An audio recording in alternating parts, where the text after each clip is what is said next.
Hey, it's Ben here. I thought we'd spend some time outside before we go and take a look at the computer and stare at the screen for a little while. So I thought you might like to see the place where I stay and where I do retreat. This is a place I built a number of years ago up in New South Wales in Australia. So I'll just pan around and show you. So there's my retreat yurt.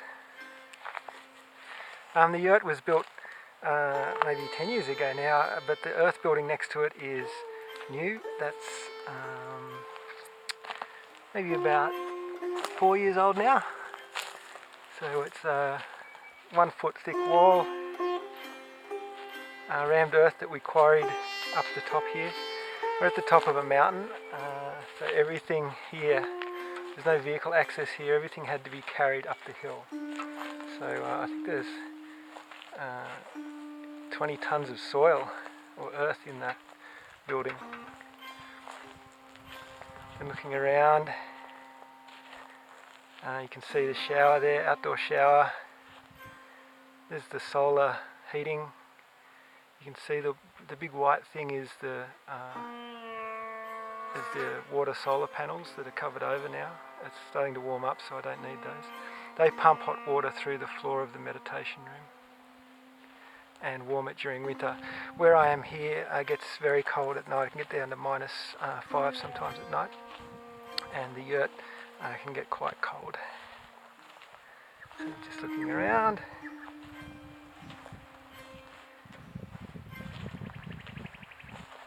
Coming back to where we started, the front door.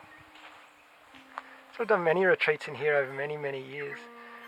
It's been a beautiful place, and it's actually available if anyone wants to do retreat anytime.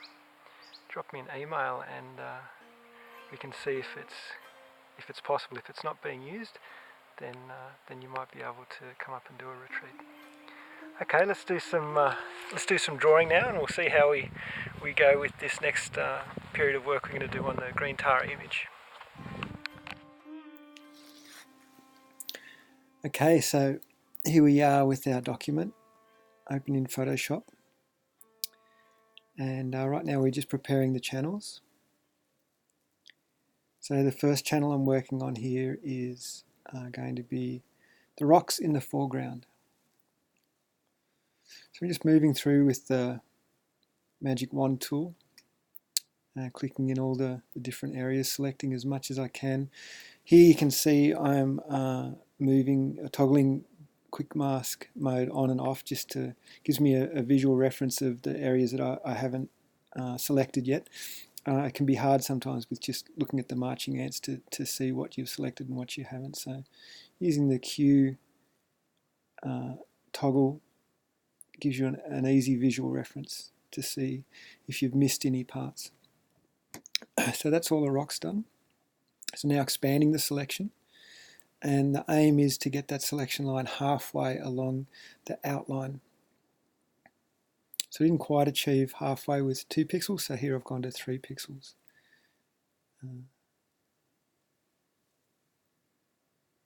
And the reason for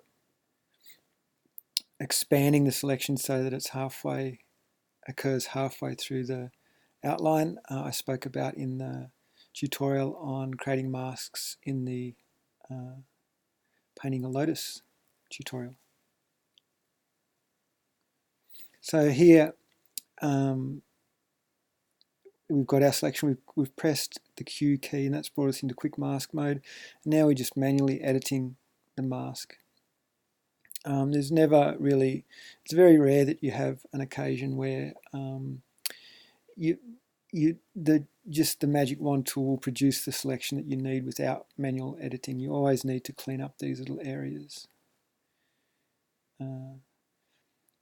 If you skip this step, then these little areas will show up in your finished work as little white patches or unpainted areas, and you'll have to go and manually remove them later. So it's good to get your mask as accurate as possible, as is practical in the first iteration. So the areas you have to look at will be the any areas that come to an acute point, or else areas where your line becomes quite thin. They're the areas you'll have to pay attention to. Okay, so just moving across, there's an area I've missed. You can do large areas by using the lasso tool, which is what I'm doing here. So you can clean up that whole interior area just by selecting it and deleting it. And then you just have to go around the areas on the outside, which would be too difficult to select with the lasso tool. So that's what I'm doing here. Just moving around the edges.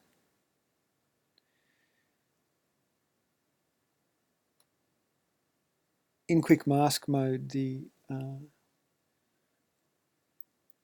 toggle between adding to the selection and subtracting from the selection using the X key.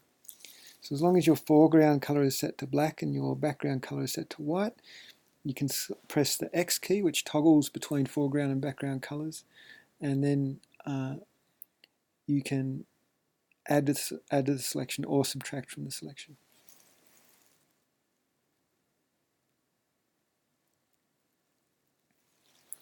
So just about done now with the rock.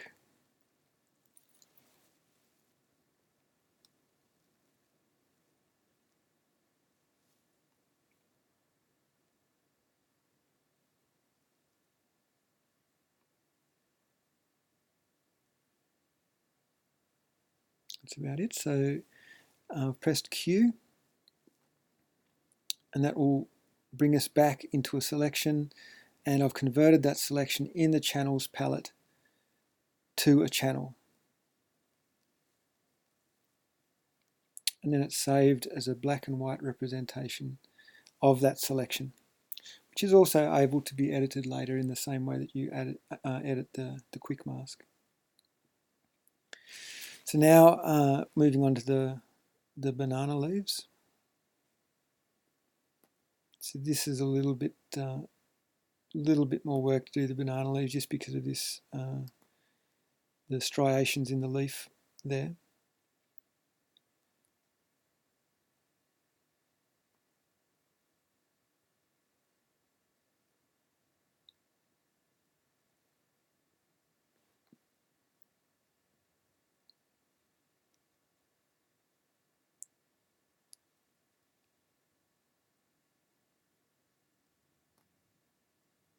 It's just continuing to add to that selection, and pretty soon we'll check it with the quick mask mode by pressing the Q button, and we'll see what areas I've missed.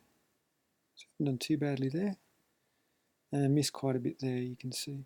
So I'll go through and just manually clean that area up.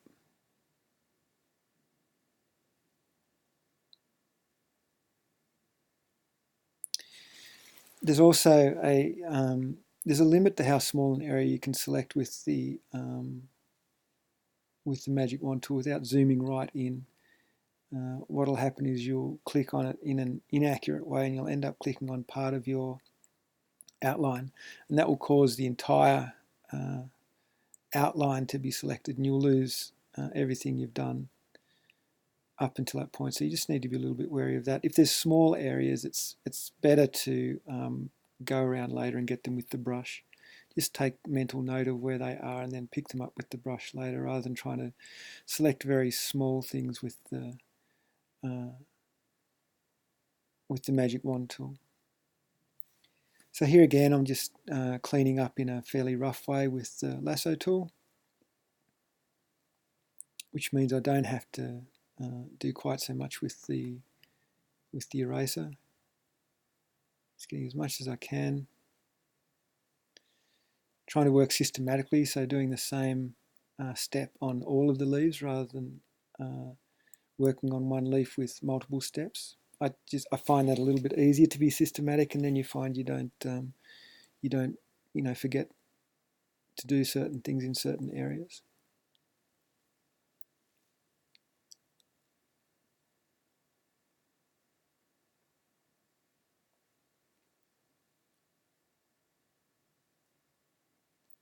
So I made a mistake there, that needs to be kept.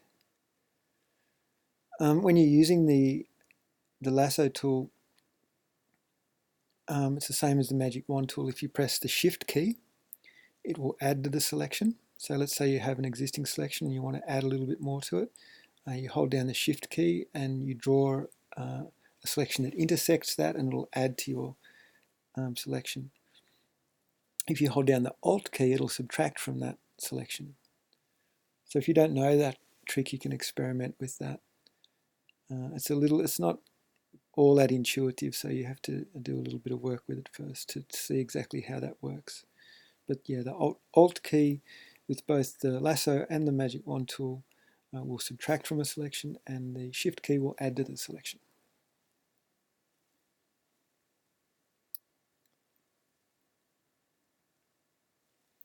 So here, just cleaning up again, parts I've missed.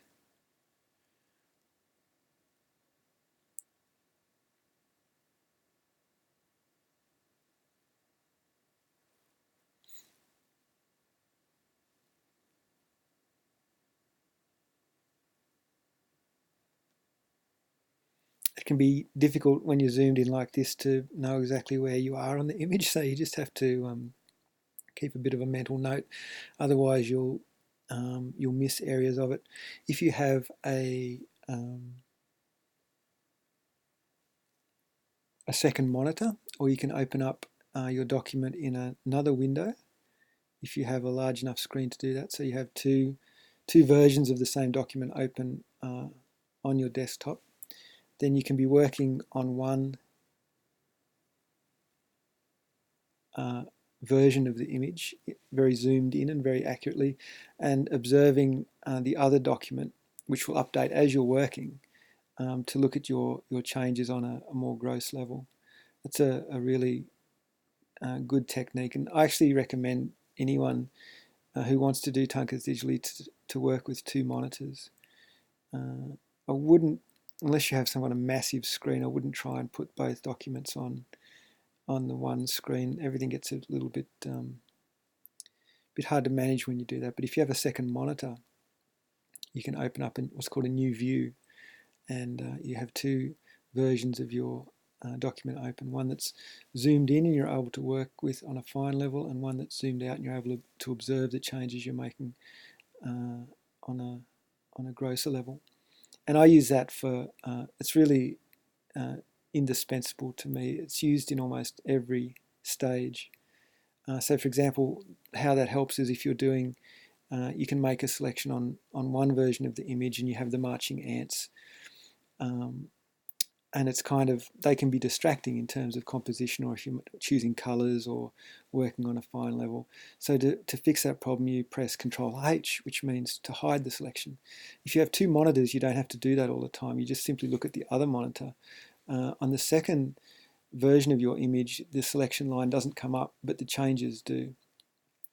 Similarly, if you're making transformations, is the other time it's very helpful. So if you're doing transforming an area of your image, then this kind of box comes up and it's got little squares on each corner. And if you're doing a warp transformation, then it's got a grid pattern there.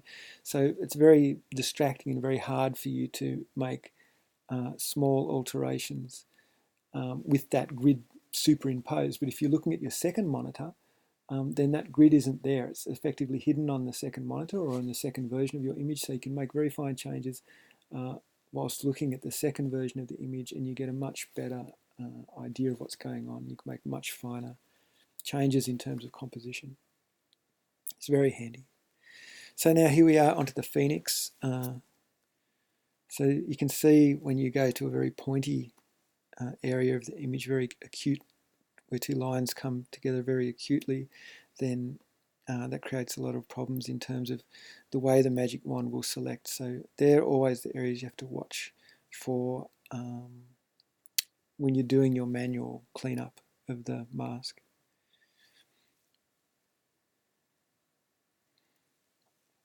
What this allows is, if you get your masks very accurate, then it allows you to dispense with the outline at a later point. So for example, the tail that we're working on here, or animals in general where there's fur or certain areas of feathers, you don't really want an outline to be present. Things look very cartoony if you outline an animal's fur, for example. There needs to be actual fur that exists independent of an outline. So when you create your masks this way, it makes it a lot easier to get to not use your outline. And that's because when you've got the outline, it effectively covers these little, all these little things that I'm cleaning up now are generally hidden by the outline. And then if I go to get rid of the outline, then you'll find there's these little, white areas or areas of colour that's become very corrupt underneath the outline. So then when you go to get rid of the outline, you're left with all this manual cleanup. If you get your mask as accurate as possible in this stage, then it gives you a lot of options in terms of what you want to do with your outline later. The outline is important in terms of a sketch for something like the tail of the phoenix, but it won't be present in the finished image. That needs to be rendered in a very fine, feather-like way. But in terms of working on it and establishing areas of colour, in the beginning it's important to have a line.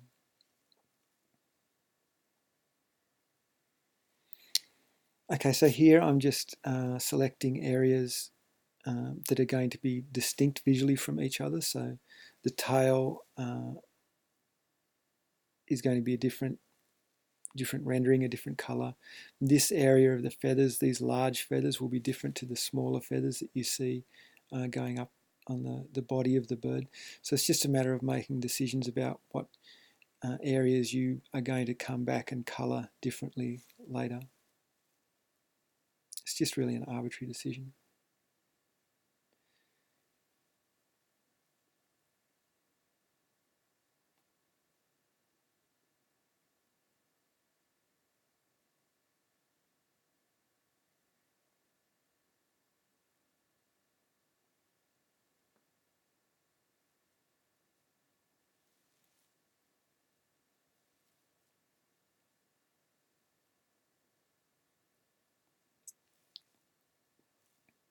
So there in black and white we can see the alpha channel, or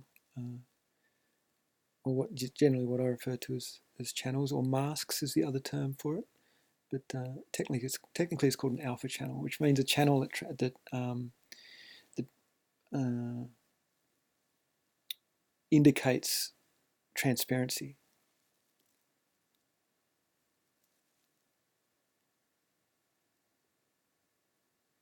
They get the name mask from, in cartooning, for example, where you use, or if you're doing watercolor, for example, where you use actual masking fluid, which is like a latex paint, and it's like a temporary paint that masks off areas, so you can make a wash, for example, that affects some areas but doesn't affect others. It's effectively masked by this fluid, which dries into like a rubbery film that you can peel off later. So that's where the term mask comes from. I think also from if you use airbrush, that they use a lot of masks. They cut custom masks for the shapes that they're making. So if you're doing flames, for example, on your car, you create a flame mask, and that enables you to spray with the airbrush and mask off other areas. They're not necessarily stuck to the material; they're just held at a close distance so that the spray is masked from the substrate. So here's our phoenix. We're just finishing off, getting the eye right, cleaning up these little bits. This is the second last mask I'll prepare for this image. So it looks like we'll have 1, 2, 3, 4, 5, 6, 7, 8, yeah, maybe about 9 masks for this background image. So now just finishing off, we'll do the wattle.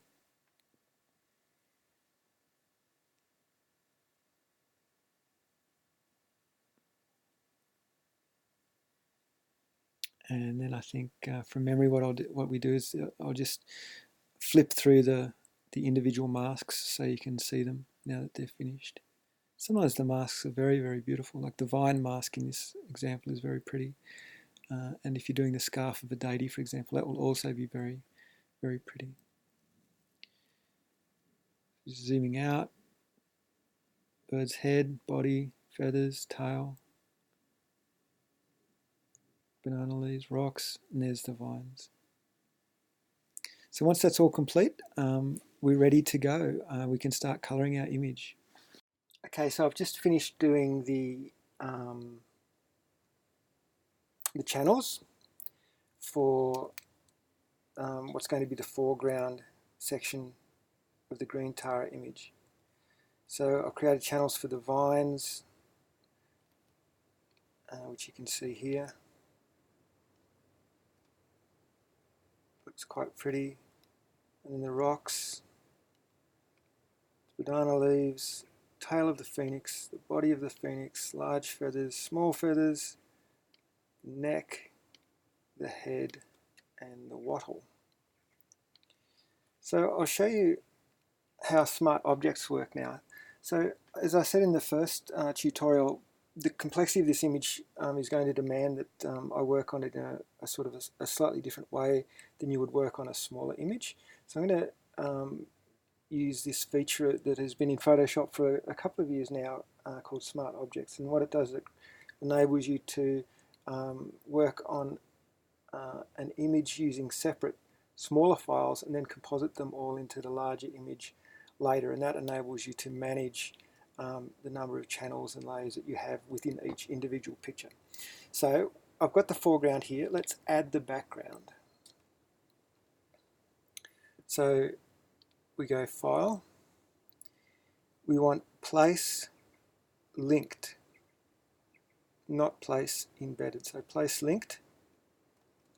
In our green Tara folder, we search for the background image, which we've already prepared, and then we place it.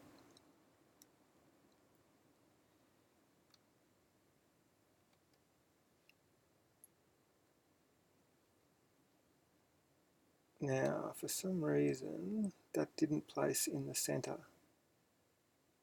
So what I'll do is I'll try that again. I'm not sure why that was. The file sizes are exactly the same.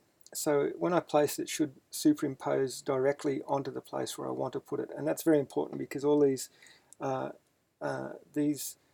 separate smart objects have to line up on a pixel-based level. So they have to be very, very fine. So you don't want to be transforming them or messing around too much, or you'll lose the accuracy of what's happening.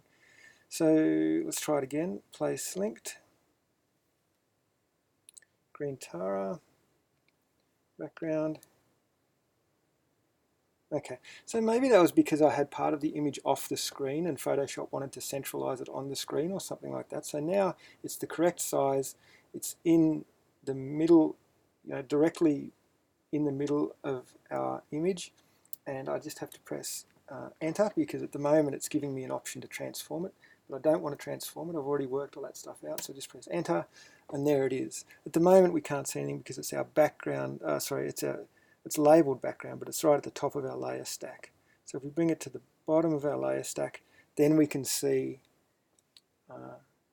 how that forms the background image. And I'll just quickly show you the colouring process now. So this is really, really quick. This is, whoops,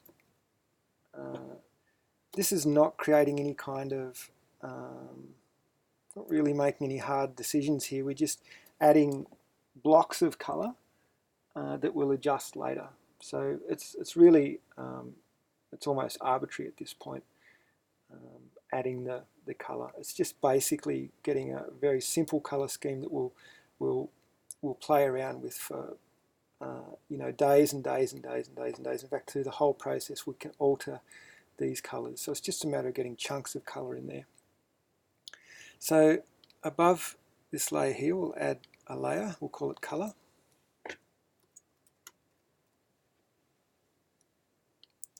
And let's start adding some colour. So we've got our vines. So let's select the vines channel by pressing Command and then clicking on the vine, the little black channel icon there. And that brings up a selection. So you can see the selection there.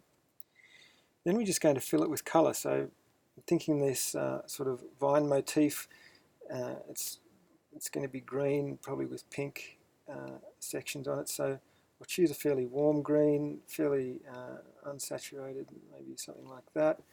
And then it pops up here in our foreground color, and then Alt, Delete will fill that area with that color. Next we'll progress onto our rocks, so Command click. So the rocks, color-wise, I'm thinking, again, it doesn't matter a lot, but they'll be traditionally rocks are painted blue-green. So I'll choose a blue that complements that green, maybe a little bit more saturated. And then again, Alt backspace, and there's our rocks. Now we'll move on to our leaves. Command click. Pick a leaf color, so these will be a fairly saturated green.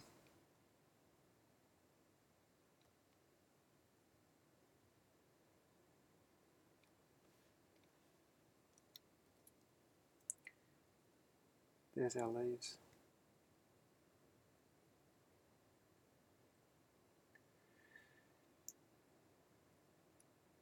And that's just showing you quickly how a smart object works. So the most powerful thing about smart objects is I don't have to close this file to change it. If I open the file that's linked as that background image and make an alteration to that, it will be updated instantly on the image I'm working on. So let's open that file, and I'll show you just briefly how the smart objects work. So here's Green Tara, here's our background file, so this is the original. We'll press enter to open that up, and I'll see if I can get those two document windows so you can see them.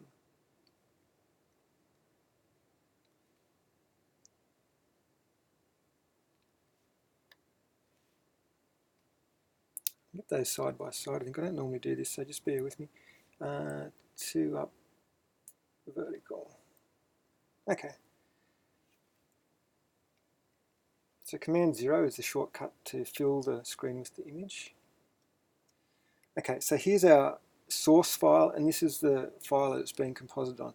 So if I make a change here, so let's say I add the Buddha by turning on that layer. As soon as I can press Command S or save this file, it will update in the other file. So there we are. So that's how smart objects work. If I add our basic color scheme,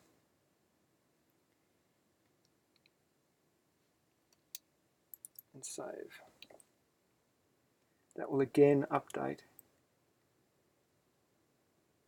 our image.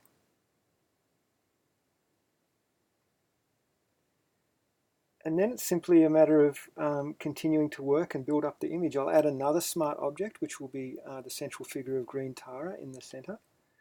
And that will have its own channels and layers. And then gradually we'll work up an image, adjusting all the colors, doing the rendering, getting it towards our vision of what we want.